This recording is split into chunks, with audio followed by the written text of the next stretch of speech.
kore ke hufanga mo henga hi tal whatapu ko tope, wha o atu pe mehini. Whatapu atu ke a hou eki ka maa a takilotu, pe moha a tai whanua, whatapu atu ke te ki modol ko tope. Kainga tonga kuongo atu ke tau prokalama ko ia i he wikeni, ko e whatu whanua wha pe mo piveni pi ukala pe me tonga eki.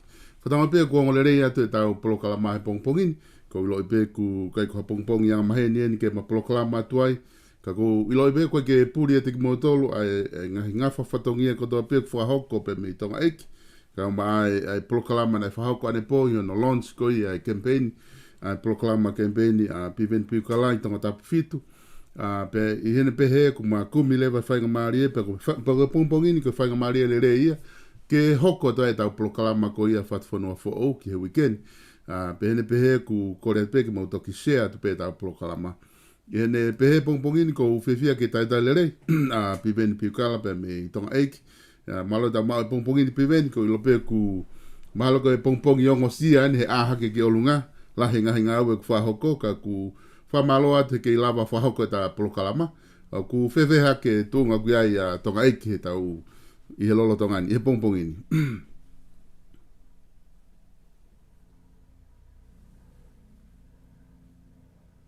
Piveni kata ki whamoi maha o tio. Alo pisoloi. Toko kore pe ke hufanga te whatapu e. Toko kore whamore more pe hono toloi mai ta prokalama. Kau e weekend e hoi ke whimo me kina ke te au. Ko whamalo pe mau whainga maari ke hoko te ai. Ke hoko te ta prokalama. Ke lau maari e koko na hinga e hono fotu. Ko ilo pe na lahe kakai na hoha mai lau pe ilo pe ku pere a wheka ko kore whamore more pe ke na tau. Kako ni toki mau pe ni tai whainga maari. Piveni ko e taimi foki o ku whahoko ai ko lahi ange tari whehu i foki hono eke. E lere a whe whatwhanua fo au, te mo proklama mai a whe whatwhanua fo au. I he taimi tatau hono eke ko e proklama ko iloi pe ku lere foki ngahi campaigni he ngahi ahoni. Pe ku wakai foki he social media, ku tala noa ki proklama whatwhanua fo au. Pako iloi o ku wau e proklama ki kakai pe ku aunga.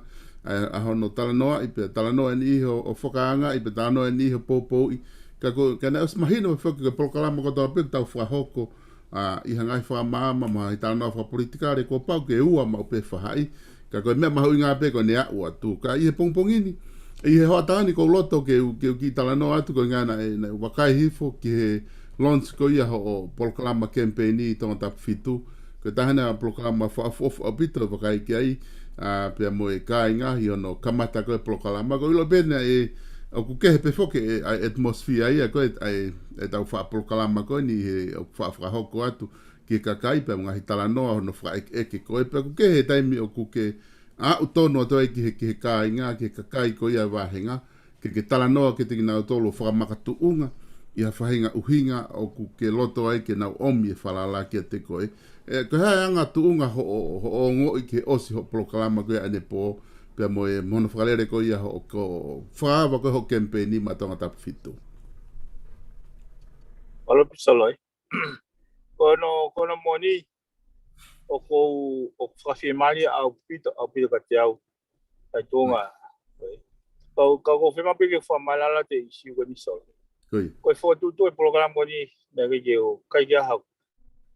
I have no part to play. Nega ja fatongia. Na whahako peke na rak whahako mai komiti te mau launch to prelulu. Mana tui solo ko platform na tui pau i. E kamata whinga oe aki pa moe kakai. Moe kakai o kunau tui ke tefto i tui. O koe ka tefto i tui wa peka mea. Wa tefto i ka veinga ne o muiaki mai he kakai oi kohiri na whahako mai o whai he tō pēru kana tō osi mai u hopo a kia mwe i siu pēia he u mea koni ki he hopo koni ki rewa koni ko afu mi mounga o e ongo whai hopo kere ua he whamau anga tangi ko weekend fo o kulere se kati koe whamau anga tangi he u hopo ke pe kana ka wa hopo ke le wa na o heavily involved ai Koi. Kana tukuange pe he kuanga whakau ko upe taimi mau te kape mo fuwe te ka o de pe he ke tari ke toki mau pe Koi. Kana ku fu oho vale au pito he mahino ka te au koe komiti koni te tui willingly he na ke pe e whekau i ke pe ke whakapopula i nau tō voluntarily pe he nau mau inga e anga whanonga so politikare whanonga. Pana ko vale a pito na ma fana au pito hikisio ke popo e kakai. O hange ko lau o ngoi e comfortable pe i he kuanga ko hikisio e. Ai ko miti ko ni na nau whakalere ai campaigni o kui kai ko e poate ka ko miti pe ia e wahenga tonga tapta fitu na nau hanga fotu tu ho polokalama Oia, komiti a tonga tap fitu. Komiti a tonga tap fitu, koia. Oia. Ai ko komiti o tonga tap fitu. Ko komiti ia i he kau mui na nau mui mai he tui whakapātoa. Koia. Koe uhinga ia nau forma.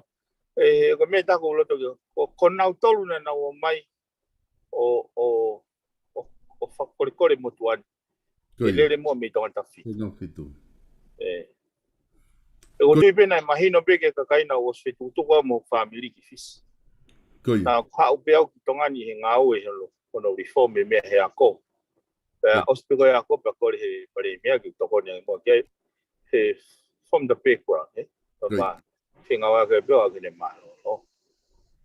Koe kustaka aku he i tongani koe mātuangai he COVID. Koia. Ka ki au hange ko kulau. Koe nau whaitani tia ai invisible hand in the design. He ka pau na e hoko e lockdown ni o i hatoi wheitu ke he. Koia. I would not believe e hoko e mea koe. Koia.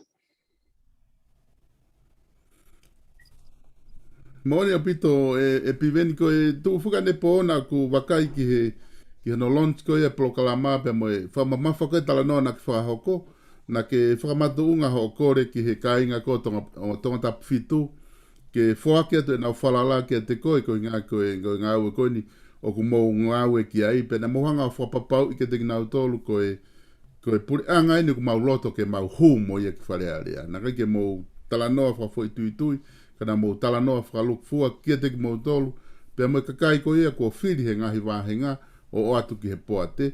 Ka koe konga ini na mahuinga i he kongkoni na ki tala noa ki he whakawa e ho whiri wharea ho tala noa i he palopare ma hoko ki he whaunga whiri. Ko tuina e whaipe polokalama ki mua na ta tala noa peo o ki lave atu ki ai, kana ki te tala noa te loloto ange ai tala noa i he palopare ma ko ia o tau whihanga ngai mo ia he whaunga whiri.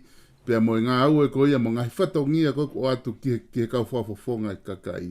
Ka he ntu ko ia o kwhewheanga ai ho wakai ki he kakai me mōri pea mo i kakai kuna o pōpō atu ki he kempeni i he hiri ange ho i polokalama kone ane pō. O kua e solo. Hange ko whatanoa na ose mau kempeni hau ki mātua pei to whoa. O tamai ki o te kinof ke mau whaikawa. Koi. Whaikau ka mai ki mātua pei. Na nau mawhana au pito he whakatala no nau whai. Na nau pehe o koe ka hana tula nia ha campaign no molo na wanga kia. Koi. Nau mahu inga ia he whatara no nau whai. Nau hanga whakahoka i ai mawhasia o ki au e o kuloto mo kulau maari. Nanga i mahalo pere e solo na hanga whatongai. Puke hange pe ai kainga i tawhua, ka koe kau pou pe o nau teke pahaini. Nau mahu inga ia rewa he whakaukau ke oa te uhanga o apiuse foi mawhana ko ia, o whaka ai ki nau tolu, ke maulere pehe foi mawhana, hot air pe, ina haifaluti. Nā mauinga ia ke whakafoki, ke makatonga e nau mawhana he mama, au nau atamai. He koe mea nau tui au koe mea ia i tolonga. Matui koe tau mawhana whatonga ospepa, puhi at pehe e au alu. Koe tolonga i. O hinga nau, neongo e kua i mawhasia peo he whakaukau. Ka nau, kai au te lawa sio, na e mahu inga te au ia. He koe hanga whake ai whakaukau e tō lahi paurea ki tō lahi whanuani. Ai tō wholofola ni a whioke mō whiri whakapotopoto. Koe whakaukau koe aku, e malam whewhe ke whakapotopoto ho mō whiri. I whakapōuri. Ai hau sio, the more information that they can get, ke well informed e nau whai tūtōni. E toki lawa ma'u ai whakapotopoto. He uhange e whakaukau koe ke whai whiri whakapotopoto. Mo te awe mono taramai ke te whiri whakapotopoto he tawata he whakapōuri mo pe mono o mai tawata ina o te ki te mateu ki ai. Hange hano maha here ke kaureka varevare. Nā uksi au ia o palopare mape. Nako me tāna o hanga whatoka ngai. Nā neongo i whainga tā ia he whai isi wea lai whai taimi nā upehe o tō no e taimi. Kana ke ongo i whai maari ho glau maari. Ke whao ke kakai o kei o haka i pe whai. O nofo pe he whai mea ai o nofo ai ai huunga o toko lahi. Kia hau nau whakaukau, neongo pe ne no e taimi kau ki mahuinga pe. Ke utara noa, ke nau mahi noi. Neongo ai whiri whawahenga, bau nau nofo pe, teke pe wahenga. Ko he nando whatonga i palopare. Ko palopare mai ka pau te tau nofo pe wahenga. Hei kai tai riri wa tō wholofola ni a whio mea hau no whaia. Oi mea ia, ko slawa whawapau, e toi tō wholofola, ilan tō wholofola whakawa, e tō wholofola dapuni e te kekeme tō wholofola whakawa, tō wholofola dapuni. He oku i kai ke hanga he fuakau o tau tō, o mai fo i fua a manaki me ke ni a whio. Sai, ka pau a manaki mai na whio ka fo i fua kehe. Pau ke tau whekum ke tō i fuakau, e fua mai, koe fo i fua kou a manaki na whio. Kai lolotonga, ai foi sistem lolotonga, ai whiri whakawahenga. He koe mea koe mo oni, o kunofo rewa takai, o whakasio e nau whie mau whakawahenga pe. Interest pe, o whakangatangata he wahenga. Koe nau lawa te sio ke whakalukfua. He koe ono whamoni en solo. Nei te kai i he historia e whonuani. Koe mea koe huufi, he whakaukau koe aku. Koe tahanga huufi, ha ilo fo ou o wau kia society. Koe tahanga rewa o sanga i ahano katoanga. Koe huufanga pehe whatapu. Sio ke ilonga koe ai absent o mea whakalukufua, o wau kia whare mālolo, hono huufi he pare mia whunua. O kuke pehe, kai, o neongo whainga tā ke tau tala noa i siugoni in public. Ka kua pau ke tau tānoa ki ai kai mama ke takai, ai fu whainga tā o tau forward ki ai. Kua naua mai o hufi whare la langa, tōpou. Kia mua ngai fu tau wala he sāwolo, e solo. Neongo o whakalongolongo e lotu mo e whaunga e whanua. Ka ko ngoi. Ka pau ke i kai ke tau whakatonu. Mahalo peo kai ko au te tonu ke whakatonu. Ka ko pau ke whakatonu. Ko whakafufua to. Whakafufua me. Ka pau te tau lere pe fo i pe teni koe ni. whiri whakafoi tui pe, hau whakavahenga pe, o whakangata ai interest, limited interest. Hau pe tala noa interest ne vahenga. O kero ne toki whare area, ko ni alpania whakasio ai mea ki hono vahenga. Kako uhinga whai utanoa, e malawa whewhe, ko interest, pe ko exchange rate,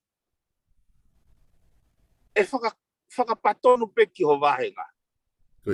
Pe ko e lao whau, e whakapatonu pe ko vahenga. Hange ko tau utanoa, ko e lao kan ki hereta, mo e mo ua panga ni mangi au. Ko ki i vahenga pe whihana nau pou i.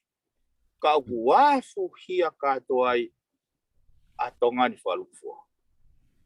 Nai toki puke au he polisi he kurere mai koe ni. Koe kai ke tui hoku reta. Pea kou fie hia au ia e solo he kou lota au ke o aru ki whare hopo he mea koe. He koe one of the bases, essence o mea koe whau e lao, koe mea koe uhinga le rei. He koe teke lao koe whau ha lao koe kano uhinga. Ange koe mou te whatanoa mea koe ni. O uhinga ai lao ke whauri kona, ke tapu ke whauri kona. Ko hono uhinga, he u ke place, ai kaunga whaka uri mo kaunga whanonga he hala, at risk. O ke hanga, o hae rea whatonga li rei. O ke hanga, o tu la vea, ai kakai o whanonga he hala, i he mau o ke whai ko hokona. Pa kuhinga e tau hanga o whakamatunga e tau tea. Koe whehui koe aku, koe high risk o ke place ke society, e taim koe ki e fusia hao re taho le re whanoa. E solo ko kuhinga e whatanoa. He ka pau e kai ke takakia ke whanua e mama kuhinga le rei. E ma o lunga e whiri manako, pa te tau toi whoki rewa ki e whakalere o e whanua aki ai lao e wao tā, na e tala noa ki atu ko uruaki. Ki mua panihanga o mai ko ni stutoni. Ko tō wholofola tu ko uruaki nei peheni. Ko e lao, ko hoku lo tōna e hoko ko e lao. Ka koe ui koe mama, koe kutanoa whukeni, koe mama i he lotu whakaristiane, koe whaunga ia e wao tā. Ai whai hoku lo tō taha. Kai uhinga ine o mai ko ni stutoni. Pene whakarea peo peheni, koe kuonga ine mama. So, ko uhinga e koe ai absent ai uhinga le rei. Tako mea ko fie ai, he kua silahi o kau ngā mea, ku nau o stala mai, nau moua ni mangi au. Pea au advice ke nau o peo hopo. Ka ku fie heki o alu ai ke o alu o hopo. He kono uhinga, ka pau rewa e absent e uhinga le rei solo. Ko ha whanua ia o kulalanga ai, ka milino e whanua. Mahinu po ki piveni ho tala noa koni na puke kohe polisi. Ke whi whakaukau fo e lava whae whakaukau atu ki ai. O kuke hanga mau e lao ho lere ta ke ku ngā o stari fo ki e pe hoko ko e lao. Na ke whakahoko e ni accident na ngalo ia koe ke tui ho le tape na ke intense pe koe ke mau e lao ke awa i ki whare hopo whae whi ngā we. Ia, he koe koe whai uru ngā ia. Okay, nobody intends, o waha nau intention ke mau lao. Oi nau ia tangatau nau. Ka ko huinga foko kai ke huinga le rei sola. Kai ke. Ke mari o golo tau ke alu ki whare hope isi. Mari. Koe mea foko pipena ki tala no kai na u whanonga i he launch ko polo kalama. Na e hanga e he sea ko ia ko miti na nau whalere ko ni ho campaigni. O atu e laiseni ke te koe na whanonga hene lea na mahu inga apita ni talat ke te koe. Ke mau whea mai matoha whirita vai. Ke mau whea mai matoha ke tano mau halago. Ke mau whea mai matoha a whanki whea mau pehe mau sai pe mau tolu ia. Ma fe ma ke alonga au ke mea e fonua ke alonga au ke ko hame pehea e mahuinga tau paanga na tala noa ke taimi ko e na maalunga tau paanga e paanga Amerika ka ko e nia tola ua mase ni te ni manga fultupu. Ki he vete paanga. Na tala noa tu he national interest i he konga ko ia. Aia ko kusua tu ko fie maa uia wahenga tonga tapu fitu i he wakai ai ko miti ko ni. O nau mahu inga ia ki nau tori. Aia whetau laki lele ia pa me whamatala ko ia ko ki hanga o whahoko. I he ne tu rewa ko ia o ngari whaingo fua rewa e tala noa he tai nimi. Ka ko ke tui ko fie maa uia ko toa e wahenga tonga tapu fitu pe ko e anga pe e whakaukau ai ko miti ki he whakaukau ko ni ko e maho inga nge national interest i he fie mau ai wahenga. Te wata whakaukau. Koie. O kai ke aha mea ia e tonu e halai. Koie. Te au ia, o fie mau be. They are both important. Koie. Ka ko kuhinga whoke whinga koe ke reriti whakasistemi solo. Koie. Ke ai functions. Ai whatongia. Poi whiri whare area i he whakaukau koe aku. E hanga tu e ko ni sutone ko office malunga taha ia no whare whanuai. Koie. Pea mahu inga ki tau awe tau best mind ki ai. He koe mape wholau fuai. Koie. Ka koe tau whaunga whiri. O koe ki tau awe tau best mind. Koie. O tau awe tau tauru ia ai interest e wahenga. Koie. O hinga e pehe. O koe ke halai wahenga ai. Koie. O koe ke halai tu ia. Ka koe whaunga ngau e tau whai. O uhinga e na whetoko ke aki. Manjoi na ulawe au ane he taki polokangi mua. O koe ke utoi au koe whiri whare area. Koe tau whiri kau kantiteit ki whare area. Koe tau whiri e pe kantiteit ki paremia. He koe ango foi function ke he ia i ua. He foi sistemi lolotonga. He koe sia koe no impeki eni. With the absence o hawhainga mama pe hawhainga visone ke ne tataki. Ke ne to'o mea koe whaka tui mo whiri manako mo whakawahenga. O tau iko ai o tau mao e paremia. O kune taramai e ako hoku wahenga pe mo whahenga bobo mai kau te uawe kai sirin tuku hau e whonuan. Ono whare ato tonu e.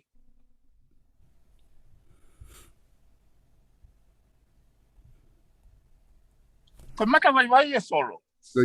O kai ke kono moni o mahino ka te au e whakatala no mea. Ka kai ke hala o kai ke pehe ko ia tonu. Ka kai ke pehe ko hala e. Ko kuhinga o ke iai pehe ma o e vahenga. Ka ke iai pehe ma e whakalukfua. Ka koe tau whaunga whiri whare area. Kai ke lava mari o ngofui whi ma o e ua goia. Moni lahi apito e whakaukau.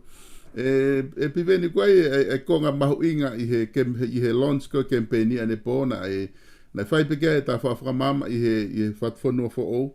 Ka ko inga na iai e kakai toko lahi ia na o kuwakai na toki mahino ia ke te inau tolu i ho proklama ko ane pō. He taimu na ke talanka nau tolu ko teita ko toape, ko tata ko toape i ho o telefoni o kuke alo whakatau mai ho kika pai te taha ke whai aki ho o Facebook pe ko o video o hulu mai ke sia to family muri ko hanga fa o tola taha fitu ho kato ko foi ko na fatonga e fie ko kai e mahino ka te na tolu o ko inga he ko me ko hoko o kai ke pehe na fa o pe taha fitu ko ia i tonga tap fitu na fa ko to pe o alo au kiniua pe ko ki motu pe i wa o ko ha pai pe ko eua o ku fa ha fi ko to pe a pa anga ko ia i foi nga o ko ia i he wakai ko e ta whaaki ko ia ku ke iai pe foki ni i he kuna ke tala pe na tolu ia u palpare makehe i he ta whaaki ko ni i he mo i he tange ko e waia ke i polo ma umea ko ka oswa mama e taua he tanga i polo kalama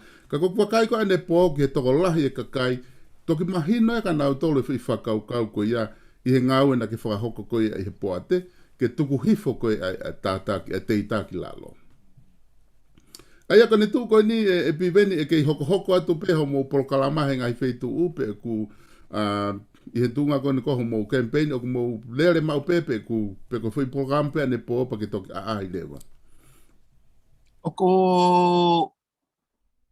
O mau program matori tonga tapni mai pon. Oh, okay. O ku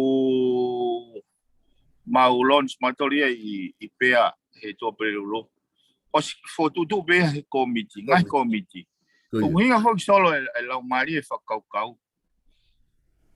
O ku heavily involved e kakai pe ia. Ia nau tolu pe willingly, voluntarily.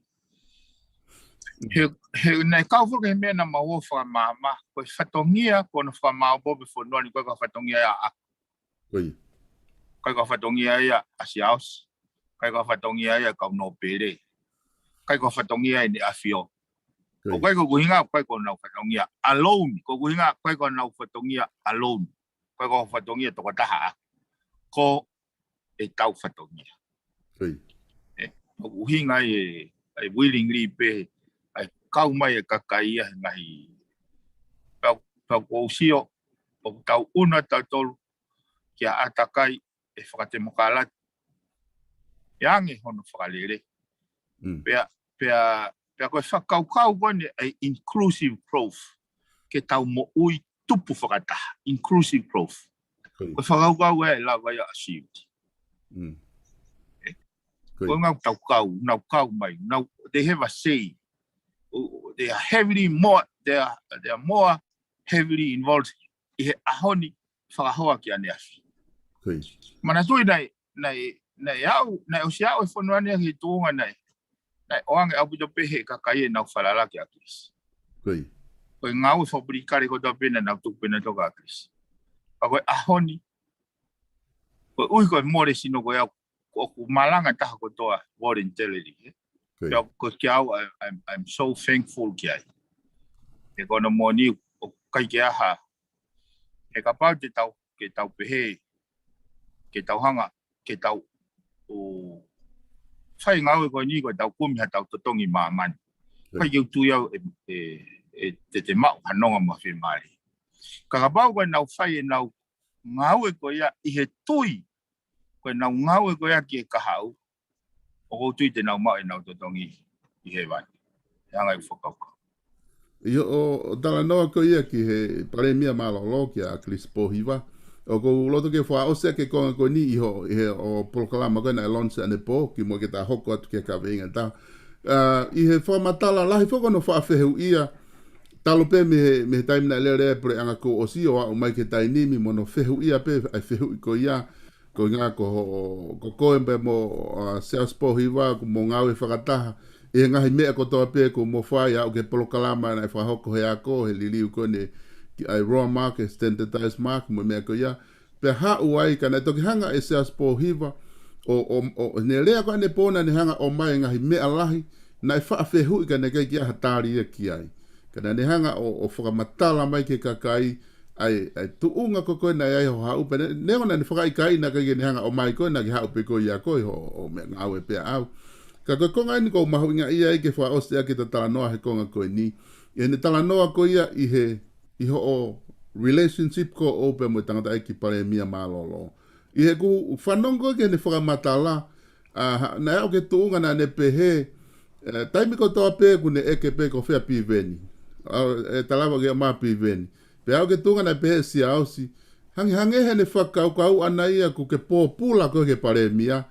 he ku hana ke hange ko hataha na hanga he paremia malolo hua ia tuki ai e ne whakau pe ukulelei pe ikai pe ke toki whaiteria koe ai o whakau ke ai ka koloa ku unloadia tuka koe e ne whakau kai toki hoko atu e ngā ue moi mea pe ne tuunga ko ia koe taha ia ngahi whamatala lelei apito na whakahako e siasi ka iho o tunga ko a koe o ku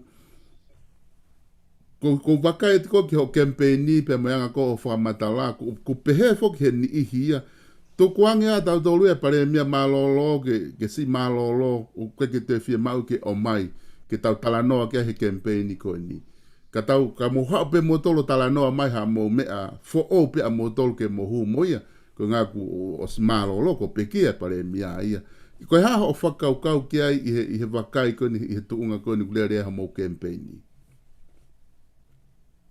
Ia so. O ai palo vea pe kau Vietnam o pehen. Ki mua ke tori ha foi a kau. Mei ha fu a kau. Whakakau o loloto ke tāna ni tō. Koe whakaukau koe ke tau pe ke tau tānoa. Tuange a kiris ka tau tānoa i ho tau ahoni. Whakau koe ako pe au ki off. Kua pau ke tau oange kure titi. Ke feitu o tiu ki ai. Koe ne fairness i e pa koe ne whakaitani ti e. Koe fu akau koe ni te utato e solo.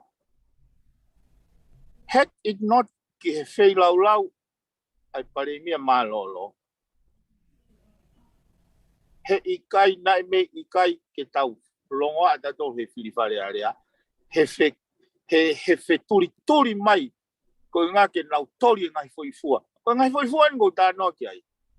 Ko pare mia, ko minister, ko ngā uea ai fuakau nai tō ea Chris. Ko hono fuain.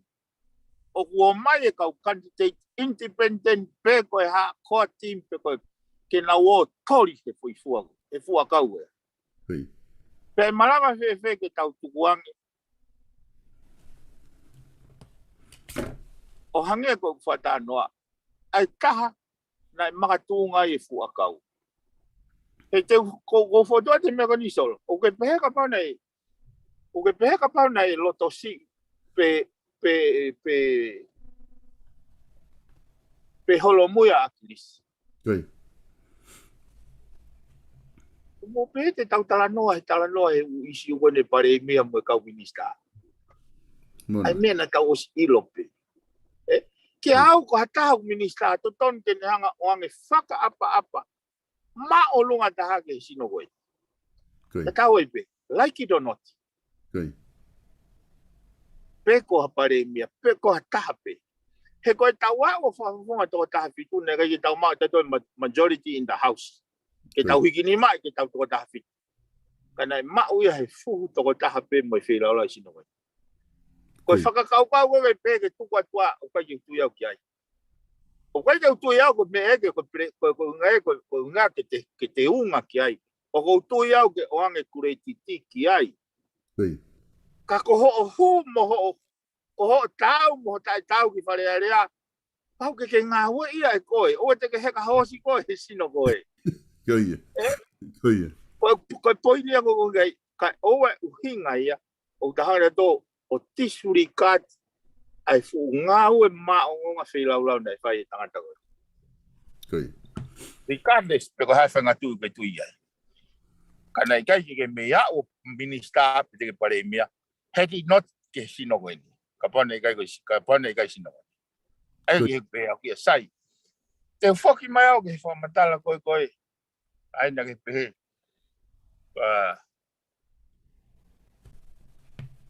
Pehe na popula. Pawata ku whatanoa koe. Pa taimua na ngā ue so lai ni o sio e isiu whekau aku patonu pa mai kakai. Pa taimua na uhanga whake whakababake a kirisi. E nai mea e ua e nai mama mai ko atamai he aho pe ko ia. Neongo ne gai mama heni. Pa mama mai ko atamai ko ngā ue a kirisi na ni whai e ko uhi kakai. Mene mama kau. Mea koe nei mama whikaua ka te au. Koe ne malawa. Koe apiriti ke malawa sio ki he palo pare mā. Tau e tahani mai ki mua peto koko. Te au e koe nau whakaitaniti. Kai ko ha whakatupake ia. He koe mea he nau tax whaki i ke lana he. He tahiwa walfitu. Nā ku nei aurang ko kulaki sioia ya kirisi he ne malanga whare area. He ne campaign na aurang campaign mo i pensiare mo mei wawa he tahiwa walfitu. Kai ilo pepe na ki iai he tahiwa walfitu. Kana whanongo pe au. Kana ngai au interest au iai. Whanongo. I mean, ki au nau whanongo ke ngai isiu na ne reisi mo. Pe au hiki algo aku koi fisi. Ko whanongo mbe ke ne umea kana ka ia haku interest aku ai. Ka koe mea e ua na uhanga piki he taimna unga we so laini. Ko ne lawa o sio ko no whakatau e passporti ke kau Asia. Ko mala ia anga ia ke whanuan. Ko mea na sio ki ai. Ko mea na ne malangai. Pena ne whapehe. Ai ko na utu iau na ko insight ia. Na alaini ne whakakau me whakakau ka tupo uruaki. Na kai lota tupo uruaki whakatau kere whanuan. Ke kau muri. He nane sio ko ki whanua si eni. Pea whiunga pena lea ko ni ne whai tupo uruaki. Owa na aha ko liriwa he whanuani. Ai erito. Moi makatunga ko ni sultani ko ni. Pea ke nau manatu ko tonga. Ko tonga matonga. Tongans. Tonga for the Tongans. Sai. Kata mene whatau e passport. Ko akirista ko tape nai hu mai he fukaimi ko ia. Mamalu ai pure ai ne afio. O whakahoko mai ki he kakai pa mo whare area. Ko matu tāmaki angain e hoko ke whonua. Panani hanga peo whakamaka tuunga. He ko e kau Asia. Nau hao mau tolu ia mo civilise kehe. Mo iwi whaka-ekonomika ma kehe. Pea e mo ula loa e kakai whonua. O hao e ni tala noa ke peheni. Pea malawa he nau iwi whaka-ekonomika ke nau whakatau ai mō moa. Pea iku teke kakai whonua ke nau o tanu e tongo. Whanau ke whakamatala koe, aina e mau hoku atamai e aha koe ia. Pea tau heka mai he tongo hangeha whangangongo.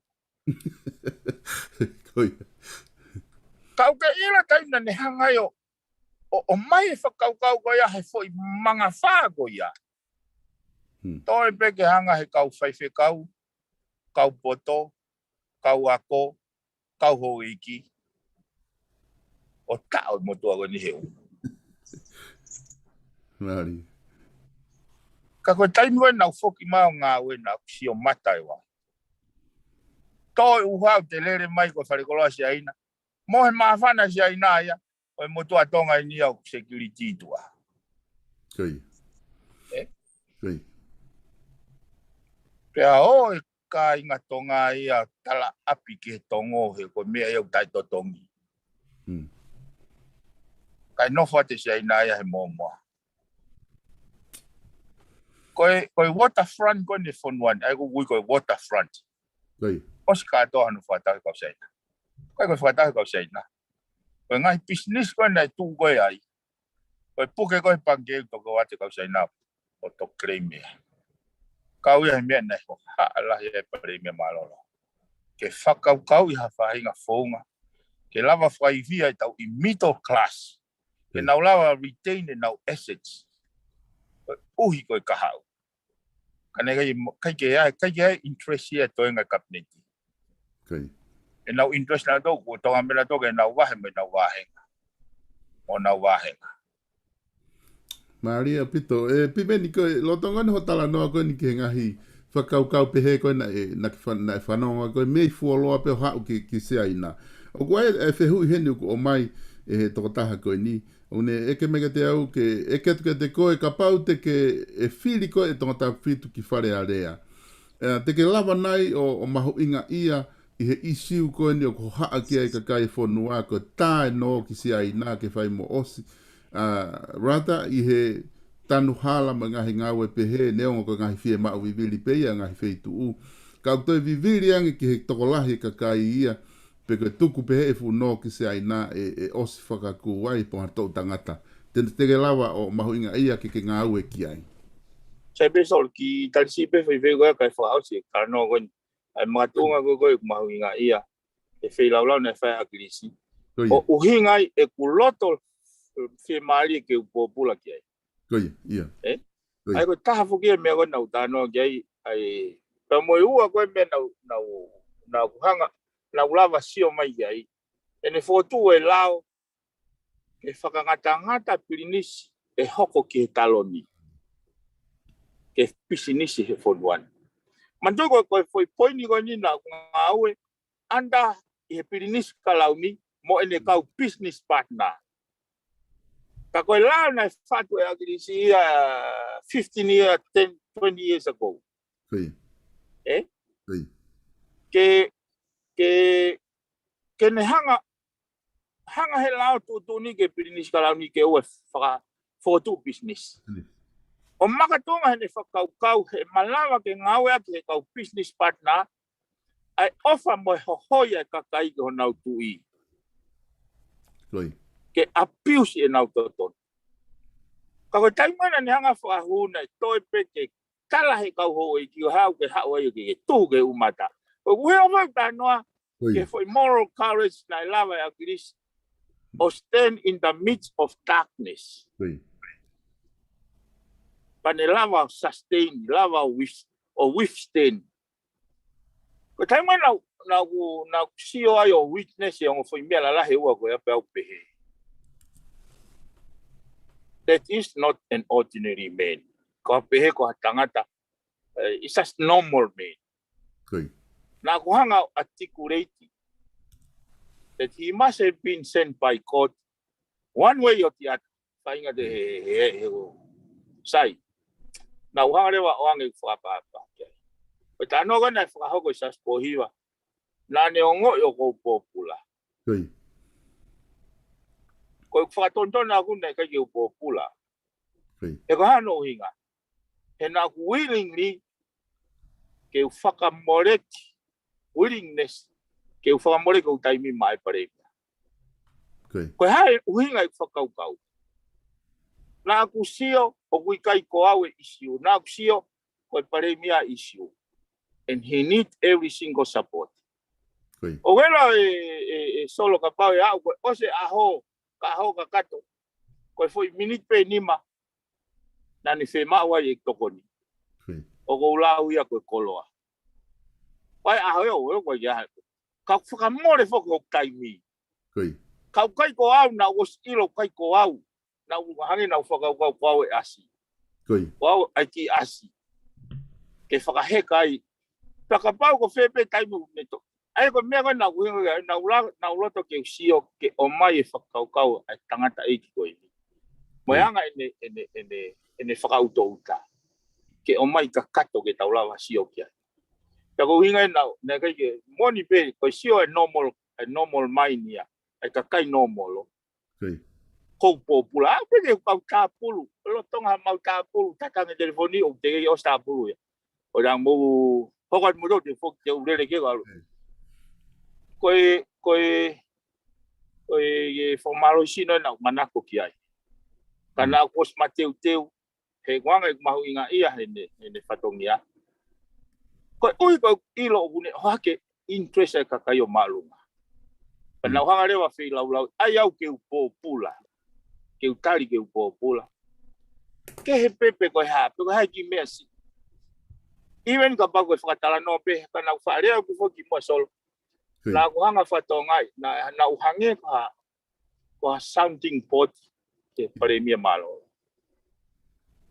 o a pe ke ututun kabinet mo umbe fai o hune ha o mai ene whakaukau Oi.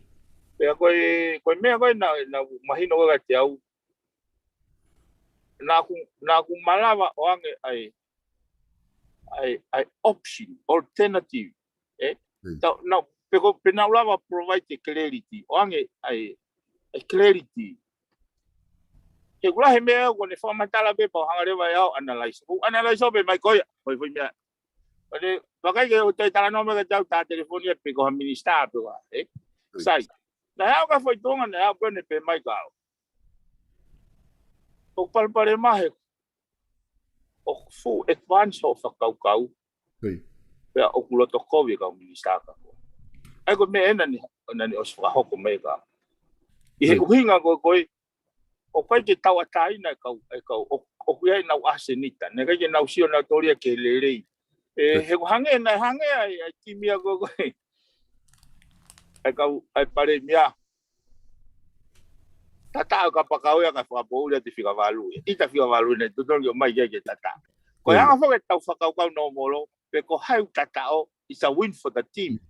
So, o toton ke fia ta ko to ange ni na ia fa ngai le meni jaka he wanga go mai noi kana ka jo hanga to o mama fa na ko go pe wanga pe fa ka ka jo tui na ka jo amana ku fa poli pe ka je ka go hinga fa ta no pe he go fa ta no pe he sa na ya go tai mina ne fa ka go ko pula mana tu ko ka fu ke tai men sin go na ka wa me fish o ku ya yo family o na wongo ya koi o mahuinga ke hanga oange taimi ko o kai ke hene family ke oange taimi ke pare mia ko ui ko ne ngau ki falu fu e fon na kai o ngo ga taimi mo pa be ga taimi ga ga lo tonga ko e va ta fi tu man tu ko mata ke ke au koi kana se taula ke ma fa ka mo mata kana ne hanga fa mahuinga e fa ka ga kana hanga fa mahuinga ene ai loloto ni sio mo ni viso ko yang ai fa ta no te ta fo ki mai go fe ui ke bo ke ta alu ke foi fe ui e piveni na ta no fo ki mo se au se foi fa ka go ni go mana tu i hake ko ni na pe se au si ko e taimi ga na fa i loi e tanga ta ek pare mia he pure anga taimi ga na fa i loi la hinga hi hopo na ai kana ne hanga ia fa papa na o vare a ne tala ko ne po na i kai ke ai ham hata hai he ka fa fonga ka kai pe ka minister na a ki ai o tala noa ki ai ke tokoni ki ai ko pe ta na ke a to a ki ai o alo o fa tala noa ke unload tia te fa ka pa mo e ha me a pup tu ai tanga ta ki mo ne va hanga ko ke fa matala ki ai ka ko loto ke fra os ke ko ia na e ha fainga taimi he taimi ko na le pranga ko osi na ke feinga ko fehu e no fehu he ka kai na ke feinga ke hanga o liriu ha fainga tu une kabineti he ku nga fu ko ke na ke kabineti na fainga me na ke feinga ke influence malo he kabineti ka kai ko me ko na loto ke ka minister kabineti io o fema ke di fa malala te isi wo ya i kai Koe lau maria koe pare mia malolo. Ka pau ya tu toni a kapneti o kai ke fie maria ke no lau maria. Ma toi o kune tuangi pe foge e majority. Ka koe ke fie maria koe ke ne instinct o kune fa o gau hala. Koe ui o kune fa baba pe. Pe o koe ne me foi taimi au hauia o vent hauia o mai ni whakaukau. Kui. O mai ni whakaukau o hange ko ulau ko hoko ko sounding pot. Kui. Koe lau maari a kuia ke liriu. Ko lau maari a ku ke satellite. Ke provide the clarity ke tutuni o nau whai. Kau ene mi solo nau hanga o whatonga he ngau e tangandaiki. O ne oska tope mea. Foi fehu ena ni ngau e ki ni whai tutuna ki. Ko interest a hai ka pau te hanga execute tutuna. Kuri.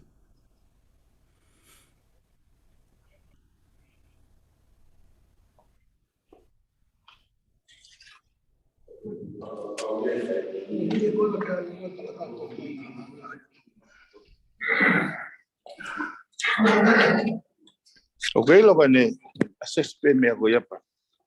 Conclude kai ko kakai. O studio vai hala ya. Kui. Vai self interest ko asenita. Kui. Engai tu don cabinet. When the lava bill established, o kai ko kakai o benefit foi tu don ni na fai. Kai ke o kai ke to hesitate ke ni hanga vives. Ko ilo bel da ngai tu don cabinet ni vives. Kana kai ko talano vai solo ko firma ke mahino. Na kai ke o fe ngau ke liriu. Ka ko ni hanga bill raise hane concern. O ko hanga va analyze o provide a clarity ki ai. O kai ke fai tutunia. Ko whakamatala bebe mai, ko whoi meana. Ko ne tō e telefoni o tā. Koe. Pako wiro pia I lau e kakai, ko koe isiwa ka. Koe. Ko isiwa koe ka au ia. Do I believe in if I do Tony? Yes, I believe in if I do Tony. But to Tony ko ha ke cancel si poti. Koe. Ko to Tony ko yana lo to mai la he ka minister. Ko hano winga. Na no os line up na to mga konture ki mga ka ta ko te na benefit. Koe. Na ko fi hui pena na wa ke ta dai ki ni if I do Tony. O si tau foi hosik e benefit ka kai. Pa analysis ia ta mai kai. Ko hai benefit. Nga kau taham kau bai pa. Koe. Hena me tau mai ko vite ko ni o se spoti wa no ta hiwa. Tau tangu ja jo mo ngai funo. Ko ta na ki ke no ase ina Oh iyo. Kia uia is one of the greatest decisions ever made. E foi. Kapana ke fatonga ko time wan nai na ni fire tu ton ko ni. Na ya o ke fata to ko ni. Ai nau fe paki mo tu ton. Ai sia solo ke me ko ni ke ta ke famatunga. Ai time wan na fa ilo na fa mana mai fo ke mo e preanga ko nga ko na hanga kanjeli valu miliona mo ha. Ai time wan alwa ke hopo. O mai ai contract ko na sai ne preanga. Na nau sai na do mo ka ta ha ke le si ta ya ha funu. Koe. Ko me na tu ye ke fai tani te nga we tantai. Na kai ke aha mai ilo ta. Ko me na ma na awe ki ai. Ka pau te tau whakahoko hono hose si poti. E mā tuku e ngai whanua ospe ui ke ua. Kai tūnga fulufulua e ngai malai si poti o kulanga. Pea tā mo ua e kakai to tong tukau. Koe. Ke he amount koe whangeau miliona. Koe i he foi confident po koe pane. O hele tam nei whai ai hopo. Na amau oho ware. Ta koe kautaha na e o saini pa mo e kautaha si poti koe pasiki. Kautaha i au te gai ke whakalau ia. Ke hold them responsible. So koe whakaukau in solo hanga whakalolote whakakau. Koe. O wera ka pau na os a si poti. Pea whakamao popo mai a ti ta hange koe keisi koe ni lavu. Tok whakamao popo mai o si tau tahtau e ua tau tolu tau wha. Koe. Pea kumi atu ai kautaha na nau responsible. O toton ke nau accountable ki ai. Kai aha kautaha pehe. Wow. Ai koe whakaukau koe aku. Na ospect intention pe whakau. Na nau usilo pe na tolu. Hei kai maa popo. Ko uhinga hena ai pe mea koe tasa noka e solo. Koe tasa noka uslesi sita ia. Pea koe whakaukau e taha koe toa. Koe saini koe ne ai sport council koe pasiki. Pea moe tasa noka. Pea moe pureanga tonga. Ai Ministry of Internal Affairs and Sport. Koe. Au ere taime o mai kontureki ti man fok he hopo. Ko nga ko mau e kontureki. Koe. O mai o guia ko tonga PGA. Kaja ka ta pe ko me te ko ke reipa. Koe. Ai ko le sisita la iseni. Ka ka ta pe he. Nāri e tā.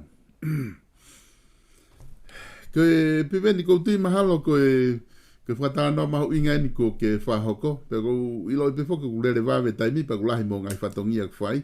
Ka te tawhenga pe ko hape lere taha te talawa o talanoa ki ai. Ka pate ki talanoa mai pe i he konga koe ni whehui na o atu koe ni ki he no koe ki se aina. Mahu inga koe no ki se aina ke pe ku kau iha mo fotu utu koe ki mo tolu he kempeni koe mo whai. Pate ai poate kakai. Ke whahanga ue ki ai i he tau whare area hoko. Koia. Tolo ko whehui pia kia ke kakai whanua. Koi. Koe hai mea whe tangata i whanua ni. O pia ko whanua hawe. Lahi ono he aki lau ko pia koe. sovereignty. Kui. Kapau o ku tau kore. O ku mau inga e whakaiwia ka kai ke nau ngawe. Solo koe mena o na i la pene poka ni te piki ku. Te kai kai ke kau e o lahi pe u fotutu ngawe o mau tala noa pe mau poate. Kui. Koe whakau ka aku o ku mahau inga ke whakamao popo. Koe tangata tonga ko toa pe waha no kere apu hau. Kui. So kau ki tala no whakaloloto he whakau ga solo. Koe totonu e o whake ko ni sūtone, ko hoa upe o tau tahau no, ko tau tuku hau ia. Kui. O atu e ngofua ke kore apai. Ka koe maue ni e whakau he maue ka kaitonga. Koe whoha lahi pe ia alua ai kere. Panau he holo pena o tō. O kui kai ke uhinga pe he ko ni sūtone. Koe uhinga e ale whoha lahi ko tu wha holo ia. He api ko ia. Kakapau o kuke o stau tahao no ka koe ko hafo halahi ko o kuia i hoto ton ke kore api. Sai. Ko nga taha he lao kere ta ofia e kau no pere. Ke toi ova o koange he lao kere ngofua ke nau risi. Ai konga e nau tofia. Ke maua ha nau se niti. Oange foi lipati ko ia foi taina ko ia e lao kere. Kane o mai whakatangata ko ni. Ka toa ho o kere o kuke risi. Ke maua i hao se niti. E kai toi ova e pesete nima ho tofia. Kui. E ko uinga ka pau ko ho tofia ko e ka te au. E ka pe nima ngofua ke hanga risi. Ke maua i hao se niti. Ko hiwa nima koe. Ko intention ai lao kere. Ke wahe ia ke kakai api kolo, api tukuha. Kui. Sai. Ke taulawa ilo pe koe pesete fiha. Ko osirisi he no pere ke mauai ene seniti. Kui. Ko pau ke ura ko mai information ni. Mai data ko ya. Koe komson kere konda whahoko koe ni tupo ni ma. Na nau whihu iai ke o mai teita, koe hae lahi tofia. E tau peka pa koe lahi koe eka taha e te au. Hae lahi kere ko os awi ke kakai. Koe hae lahi kere utoi. Kai ke lava he Ministry of Land or Provide Information. Koe whihu e ka koe. Te tau lawa whai tutun whewhega pa koe ke o mai information. Mona. Aia ko uhingain solo. O ko ulaga o fe au mai ngahi kakai. O ku nau he holope ka jaha atu hau ia. Ka ko nofo fe hui. Pe ku nau mahinoi. O kue nau totoni ke nau talapi. Foi mahino ko au te ike ohange ke kakai. Au ke mea ko ni solo. O tutone lau kere. Ka pau te ke hiki mai mei niwa. Ko ho fe tuku mai a koe ke he ako hu whanau. Kai ke te fe foki niwa. O kue ho toton ke hau o alu ke minister fo noa o surrender momo i kai ho kere niwa pe ko pau ke hanga minister o mai hau kere i tongan isa mas Maria ka koe me hoko ke tau kakai ilo o mai me wa o ha pai o kue pe na kere kai ke na wilo na to wai foi toton go ya pa na o mai po nofo fo Aia ko kuanga ko sio ke ta e tau no. O pau ke tau lak whakai ia kakai ke nau tō fu akau ke toki ta ke no. Kui. Ke tau o tato tuku hau i kakai a hon. Ke tau hanga whapapau i waha fu akau ke. Mone apito, piveni ku mahuinga apito whamatala koe pa koe whehu ia ku ke tari whehu i ko ia. Ka kou tia whoki he lele magone tala noa ku ngahi mea mahuinga wai ka e nihi toko lahi ku nau komeni mai ku nau toku whanonga nia na tole he mea to tonu ki he hopo mo e mea koe ngahi mea koe. Ka kou loto ke atu moe ki whehu i koe ni koe ngaha ke i whamaala ala mai pe koe ngaha ke tunga ku ke hoko whoki koe kantiteite tai nimi. Ko wakai, pakau ilo pēr maha te ke classify koe ko tau moho ka koe Ya tu pe que van o atu ele vai vai amari, que nga ku o mahuinga que imagino que ai. O quai kulupu pe taha patoa o na post talo imagino que cantidade na post ha que ai isi e ua. Isi e taha ko e mahal ko fasi hula hula ko fiu ano fakasia porque ha me o palo parema te alo hula hula. Ko fi me ko tanga ko tala no mo tu iwata. Fika o aki pe mo drugs o pe he ko homo tala fetala no aki na ia homo kaunga ke he taimi ko na pure anga ko osi. O ku ha fainga mo oni heni ko nga fu ni ko si o ko ki ai ko ka tama pe ni a mo dol he patoa ni una na posi na ko ai pe mo fangi fra puri pe hanga pe ko eva fe fine ko te ita pe ko eva sai tamo ko pe tu ka ke ni ki fra puri na ko ai pe mo fangi fra puri pe mo dol ko taimi ni una ita na dol ya ko ma sai ho eva ko ya we io ko fangi me ga nei ai pe ki ka bobo na na ha race mai ko tari ko ai ko vare pe ka tu ya ke fa ga fa ka Ko ia. Kono moni ko falta no ai malava pe io solo. Kono moni ki au ya au ya ko taimo o mai u si ko lava au ya. O ke la ko hanga pe allow I find a small mindset ko ni ke get into my head. Te lava ko au ko fai. Ko hinga ko pe ko na ko tano ko na ki tano ko feu again solo hame una lava pe na autoria o ma u tano mo tu ata and no one else and no one else ko no hinga ko fa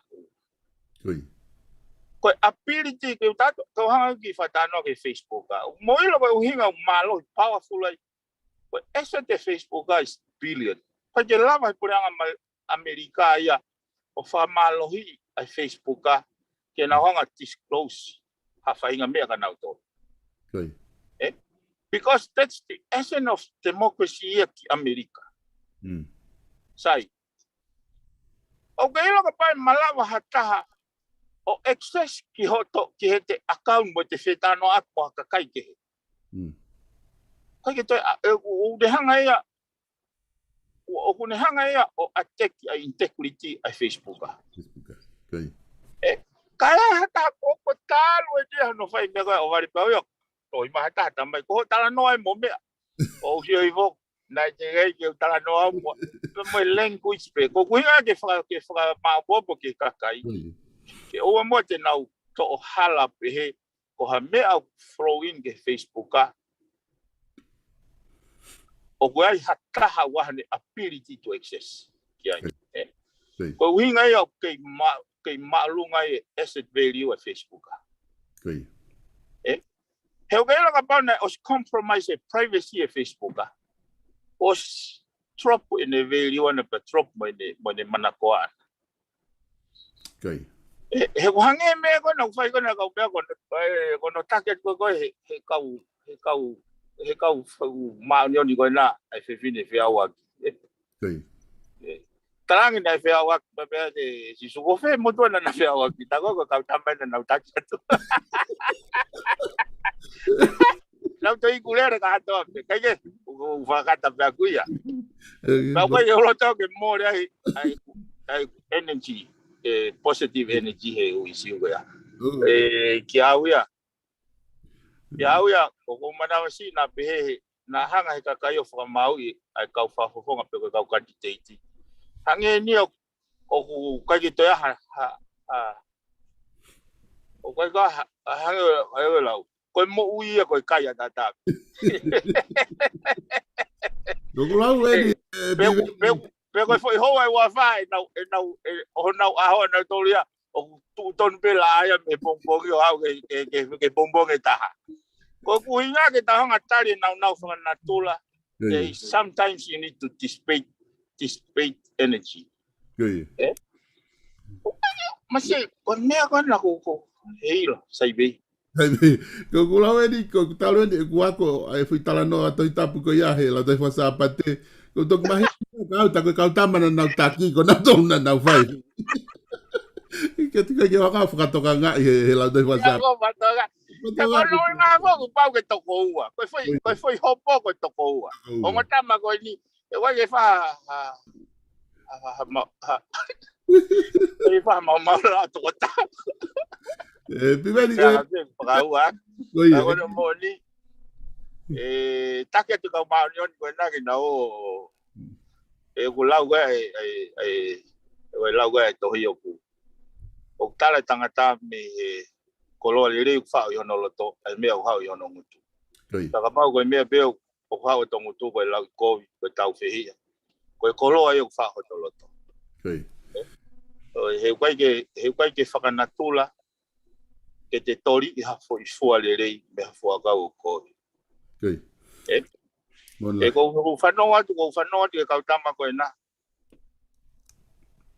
o ni na utala ko si vete amo mari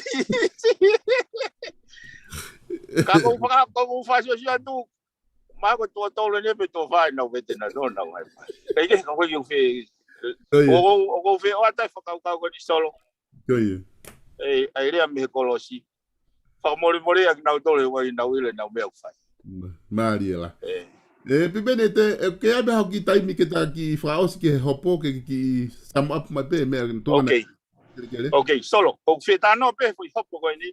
Foi hopo ko ni ta pata te vai. Foi hopo ko ni. Ko hui ta no he ko lava si o ke imagino foi sistema o famawanga. He na wanga se hui pe ku yai ha place.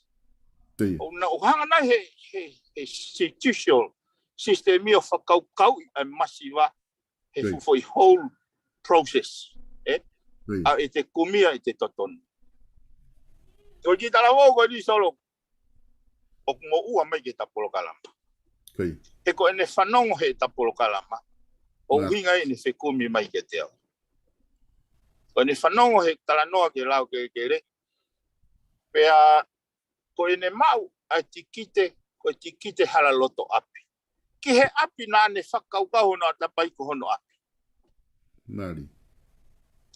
Pero taima na wanga tikite o mai leva foi tikite o mahino ki ai ko osila sisita apia na to alu kai o huo mo tauhi bo mea he ta ke he ya hangare wa ta ko afa i lo ya alu fa ma api ko hala loto api Oi. le ha ta lo ko ni ki au ko de fanong he ta polo kala o le fa ko mai na os alu ke ka lo ya ko fe ma deposit ka ha fe ka to fai hop hala loto api ko ni hau ga jani se ni ti ko ni hau ke ko ha to ko Mari. Kane pa na fa matala mai ho issue. Tamana ni fa matala mai issue na mahino ka te o ko in toton. Me na mahino ka te o in toton. Ko o mga to mai ilo ko in toton no na ko tamana na en case ki hopeta. Ko me le na fa ko alo lawe u hopo ki mo. Koi. Pa na lau mai fo i hopo i en natula tatau mo me ko fa matala he tangata iko. Ko tangre me ka o ko in toton te ulava tokon ki ai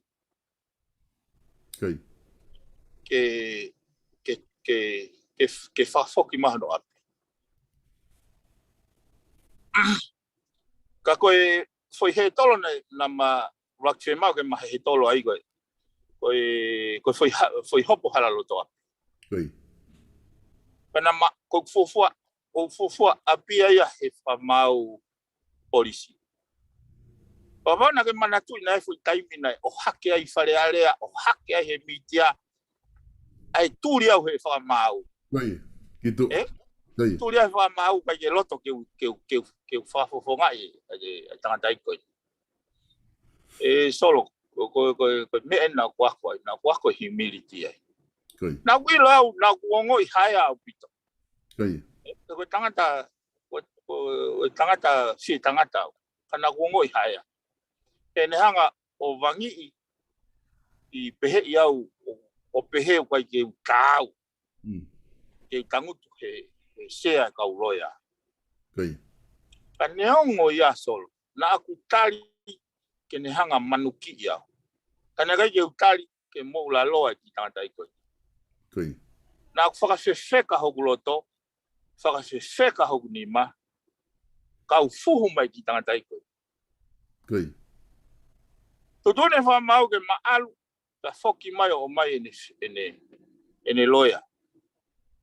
Ma toi whoki at pehe wike koe aho koe na te ui ai, toi tanga pe tangata i ki koe loia pe a piweni. Koi. Ka koe sio ke whakapouri na tō i he whare hopo. E sio koe ke ita koe e whakamaa. Ka koe whai taimia koe na kos ilau solo. E tutone e koni stutone. Ka hanga pia lawa. Tutone e koni stutone. O wau ke ne afio i ne hanga. Hanga e koni stutone o tapui e ne afio. Ke whai e ne pure o whiriwhiri manako. Koe hanga i whakau kau. Ka pau hanga e koni stutone o loka e ne afio ke ua whiriwhiri manako. Hai hunga o whiriwhiri manako ai whamawanga. Ko haia i toi apau ai. I he tuie whanau. Au toi tutone pe koni stutone. Koe fua kawa e kau whamau. Te nau whai ho nau whatongia. I he awe o tua ka e whiriwhiri manako. Koe whotua koe ka solo. Koe whotua ka koe. O koe elo koe iai pe haane position against hatahape. Kene hanga whawhungai hataha. O os establish e whiriwhiri manako e. O kune os o mai ea in a preference. And it is like to ne like. Let's whiriwhiri manako. Koe mea nau tu wai au. O kuke whai hala koe ko ho whatongia na ki fuakawa kia. Mari. Ma koe ma alwatu koe ia na was. Alwatu koe ia. O stau i tikite. Oi tai whakalao e na hanga to i kere me tangata i koe ni o awi ki tangata ta. Pa na hanga whakailo ai minister whanua. Whakailo ai no pere mau tofia. Pea whakailo ai motua koe nei.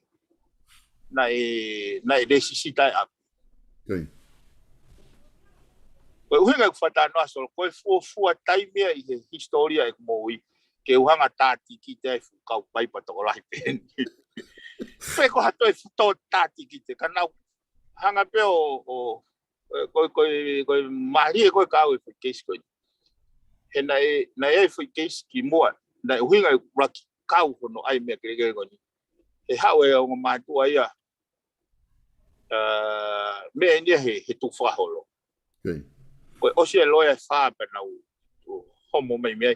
Koe na hau pena tala noa he whakataanga e pātoa. O whanongo ke na tala noa pau te anga. Ka pau koe mooni o kou whanongi ai o homo mai mo ngutu. O kou whapapau e tuaha matoto. Kau koe ko ha loia au. Ka mo pe moa. Ko mea mo loia. Ka pau e au ka whoi poini wai ka ha loia. Ka mo mai ka. Sai. Ka koe uhinga nau engage he whoi hopo koe au lawa o sio. Ke natula o e tā tikite. Ka koe tikite he hopo ke he. Tai mwena hawa e masi koe ni, e tangatai koe ni. Na wanga o whatongai e ne mawhasia. Ka ki au ka pau te utukuange ai ki tangatai koe ni. E iku pēia o alwai pēia ko ugo kai iane sirini, ko ugo kai ke mausia. E alwai pēia o kai ke toi, kai ke matu koe iyo. Matu koe ko tau kalsa api o pehe. Ko unga peo koe ke tau ongo i tau. Taim ko tau peo koe ke tau ongo i tau ke tau o eke hate totono. Te mou la loa pe, sai.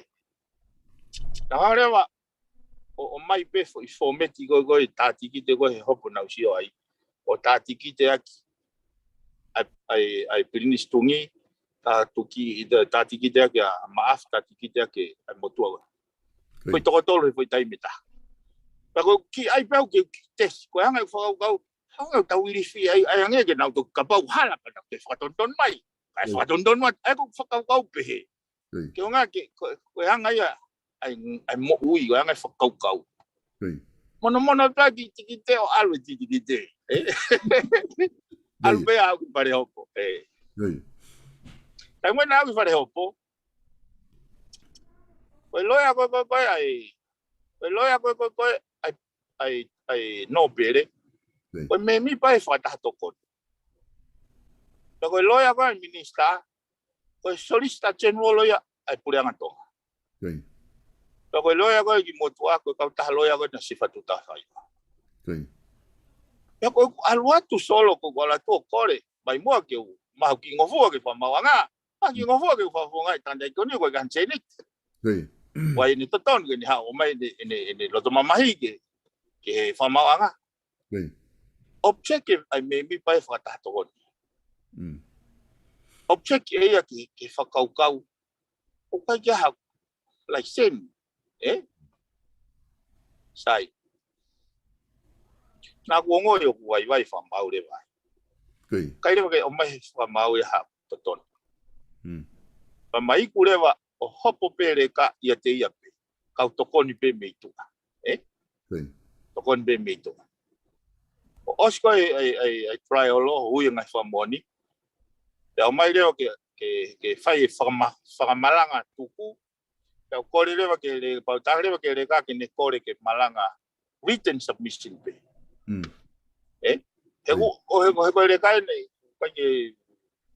kai ke ako ia ke pe ke ako le rei ke pe ke ne mai noi o matu fo ko fa ma ke le fa hok fa palangi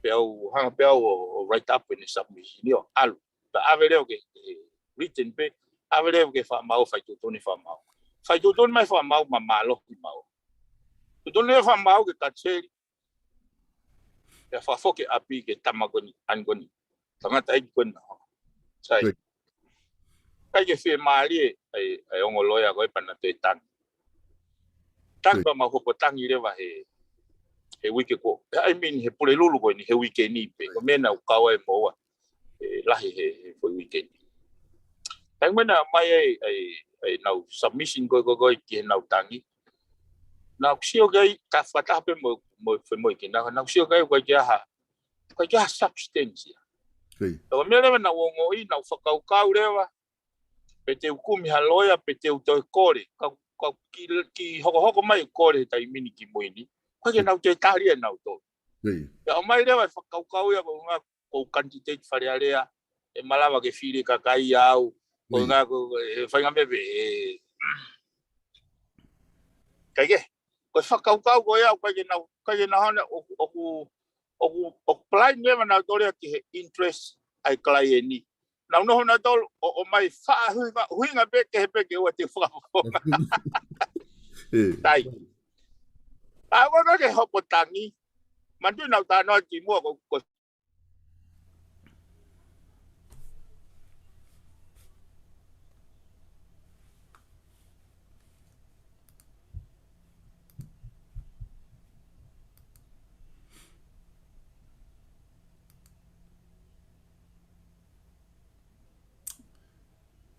Aki tropo pipe no kongo atu pepe ko tu tropo honeti.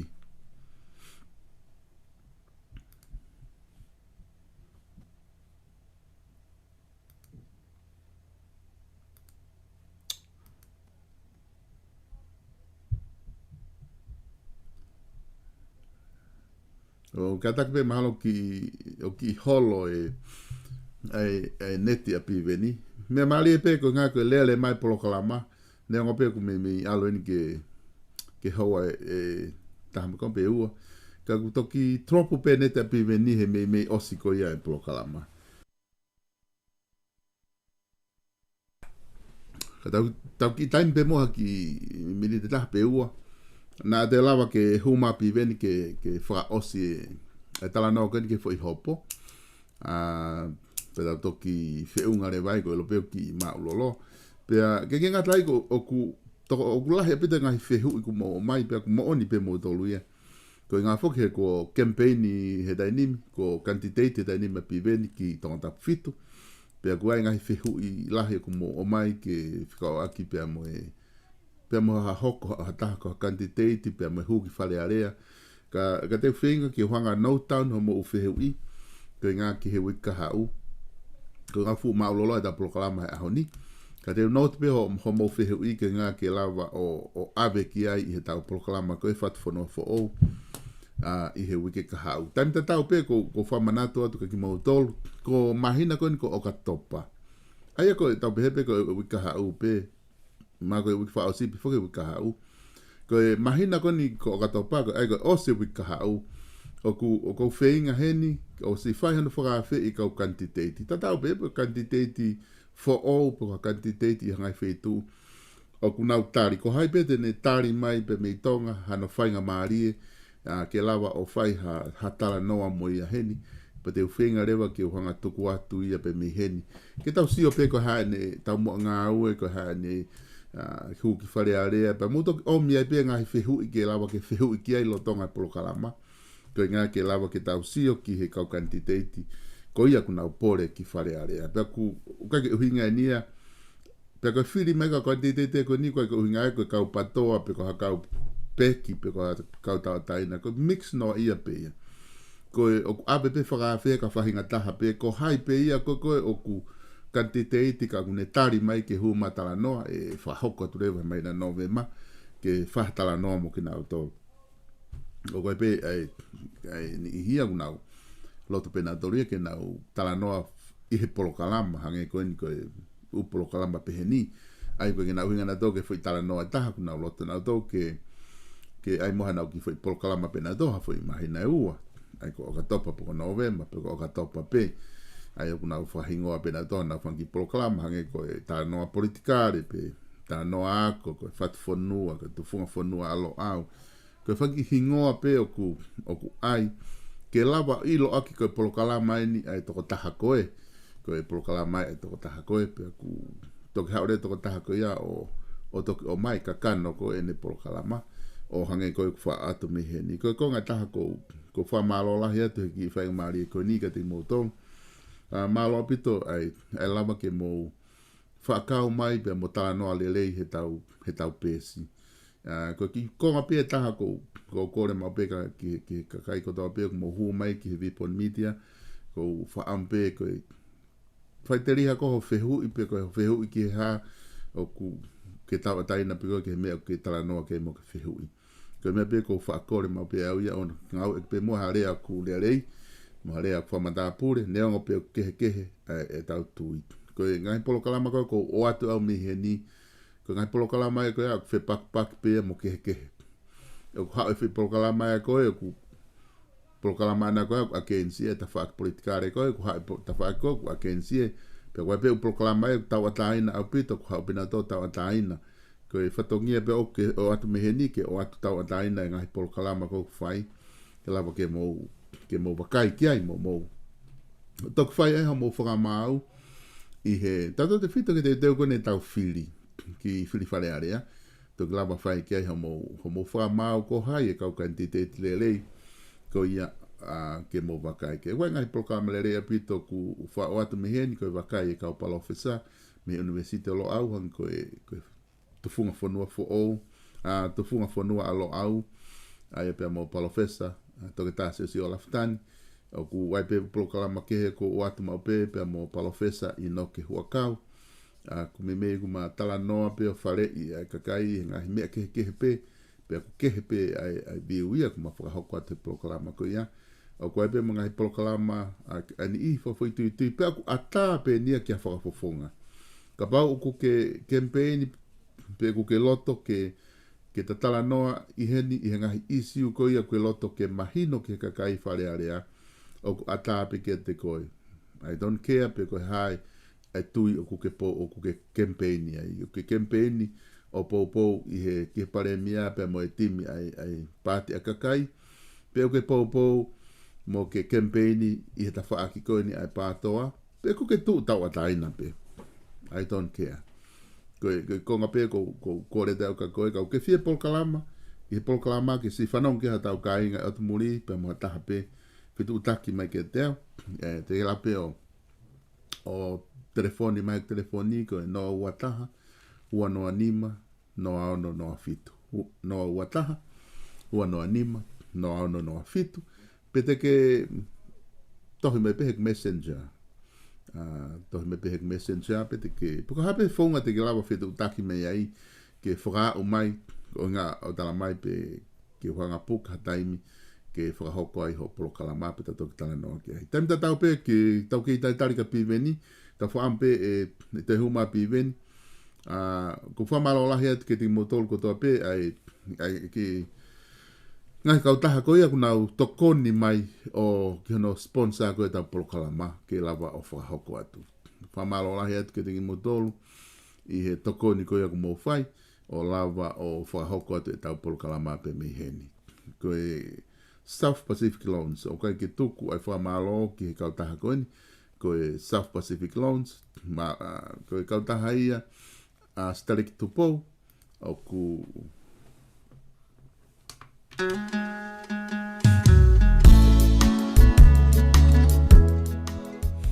i he whemau no ko toa pe, te ke lava o whetu taki, ki he South Pacific Loans.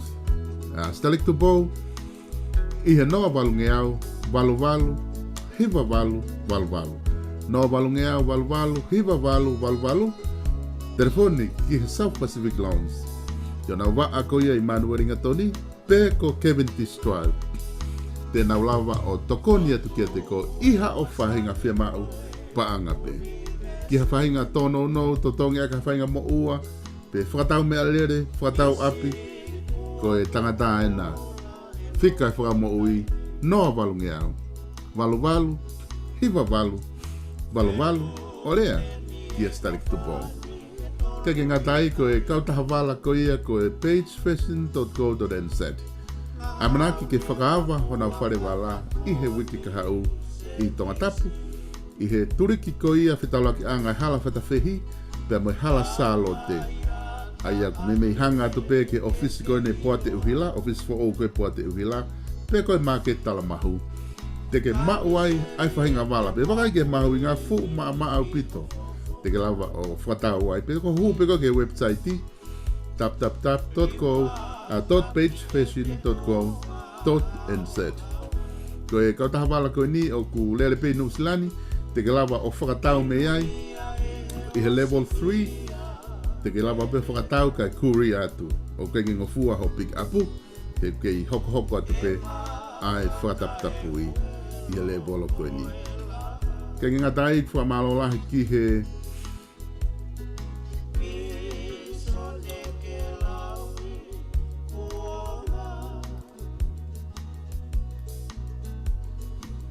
Fostina Construction.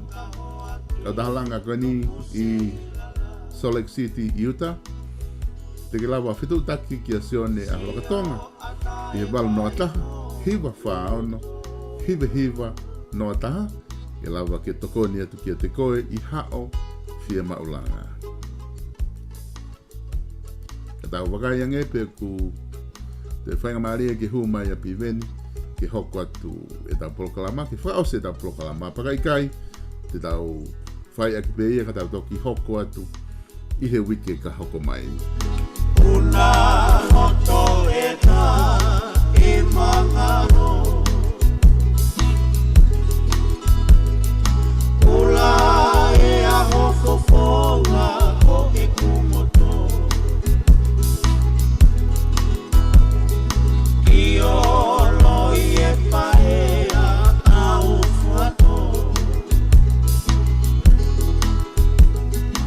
Ofa e te koloani kado kato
Ko tu ka inga mahalo ko tu ku palparema interneti.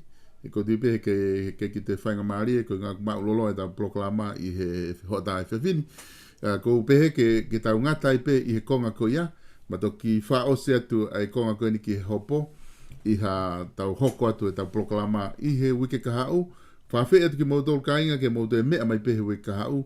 Ke tau hoko atu e talanoa ko ia. Whatwhanua fo o pia mo piveni piukala. I he wike kahau. Whamalo lahi ka piveni. Ne ngope ku motuhia mai ene telefoni i he hotani.